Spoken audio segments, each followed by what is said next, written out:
ನಮಸ್ಕಾರ ವೀಕ್ಷಕರೇ, ಜ್ಞಾನದೇಗುಲ ಜಾಲತಾಣಕ್ಕೆ ಆದರದ ಸ್ವಾಗತ. ಇಂದು ತಾರೀಖು 14 ಆಗಸ್ಟ್ 2026 ಶುಕ್ರವಾರ. ಇಂದಿನ ಪಂಚಾಂಗದ ವಿವರಗಳನ್ನು ನೋಡುವ ಸಮಯ.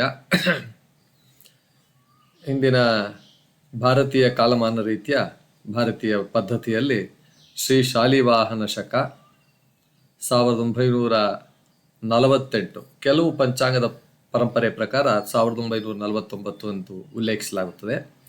ಪರಾಭವನಾಮ ಸಂವತ್ಸರ, ದಕ್ಷಿಣಾಯನ, ವರ್ಷ ಋತು ಅಂದರೆ ಮಳೆಗಾಲ, ಶ್ರಾವಣ ಮಾಸ, ಶುಕ್ಲ ಪಕ್ಷ, ತಿಥಿ ದ್ವಿತೀಯ ತಿಥಿ ಅಂದರೆ ಬಿದಿಗೆ ತಿಥಿ, ಎರಡನೇ ತಿಥಿ, ಸುಮಾರು 1 ಗಂಟೆ 15 ಇರುತ್ತೆ ಮಧ್ಯಾಹ್ನ. ನಂತರ ತೃತೀಯ ತಿಥಿ ಬರುತ್ತೆ. ವಾರ ಶುಕ್ರವಾರ, ನಕ್ಷತ್ರ ಮಘ ನಕ್ಷತ್ರ. ನಂತರ ಪೂರ್ವ ಫಲ್ಗುಣಿ ಬರುತ್ತೆ 11 ಗಂಟೆ, ರಾತ್ರಿ 11 ಗಂಟೆ ಮೇಲೆ. ಯೋಗ ಪರಿಘ ಯೋಗ ಬೆಳಗಿನ ವೇಳೆಯವರೆಗೆ. ನಂತರ ಶಿವಯೋಗ, ಮುಂದಿನ ಯೋಗ ಪ್ರಾರಂಭ ಆಗುತ್ತೆ. ಕರ್ಣ ಬಾಲವಕರ್ಣ, ನಂತರ ಕೌಲವಕರ್ಣ ಬರುತ್ತೆ.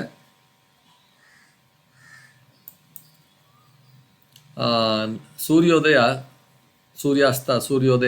ಬೆಳಗ್ಗೆ 6:14, ಸೂರ್ಯಾಸ್ತಮಾನ 6 ಗಂಟೆ 40 ಸುಮಾರಿಗೆ. ರಾಹುಕಾಲ ಬೆಳಗ್ಗೆ 10:30 ರಿಂದ 12 ತನಕ ಇರುತ್ತೆ. ಯಮಗಂಡ ಕಾಲ 3 ಗಂಟೆಯಿಂದ 4:15 ಇರುತ್ತೆ.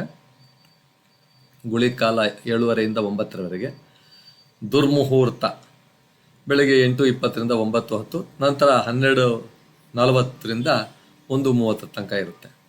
ಸ್ವಲ್ಪ ಸ್ಥಳಾನುಸಾರ ಸ್ವಲ್ಪ ವ್ಯತ್ಯಾಸ ಇರ್ಬೋದು. ಅಭಿಜಿನ್ ಮುಹೂರ್ತ ಮಧ್ಯಾಹ್ನ 12 ರಿಂದ 12:48 ಇರುತ್ತೆ. ಚಂದ್ರ ರಾಶಿ ಸಿಂಹರಾಶಿ. ವಿಶೇಷತೆಗಳೇನೆಂದರೆ ಚಂದ್ರ ದರ್ಶನ, ಆಂಡಾಳ ಜಯಂತಿ, ಶ್ರಾವಣ ಮಾಸದ ಶುಭ ಶುಕ್ರವಾರ, ವಿಷ್ಣು ಮತ್ತು ಮಹಾಲಕ್ಷ್ಮಿ ಆರಾಧನೆಗೆ ಬಹಳ ಅತ್ಯಂತ ಶುಭಕರವಾದ ದಿನ. ಇಂದಿನ ಸಂದೇಶ: ಶ್ರಾವಣ ಮಾಸದ ಶುಕ್ಲ ದ್ವಿತೀಯ ಈ ಪುಣ್ಯ ದಿನದಲ್ಲಿ ಶ್ರೀ ಮಹಾಲಕ್ಷ್ಮಿ ಹಾಗೂ ಶ್ರೀಮನ್ನಾರಾಯಣರ ಆರಾಧನೆ ಮಾಡಿದರೆ ಐಶ್ವರ್ಯ, ಆರೋಗ್ಯ ಹಾಗೂ ಕುಟುಂಬ ಸೌಭಾಗ್ಯ ವೃದ್ಧಿಯಾಗುತ್ತದೆ ಅಂತ. ಓಂ ನಮೋ ನಾರಾಯಣಾಯ. ನಮಸ್ಕಾರ ವೀಕ್ಷಕರೇ.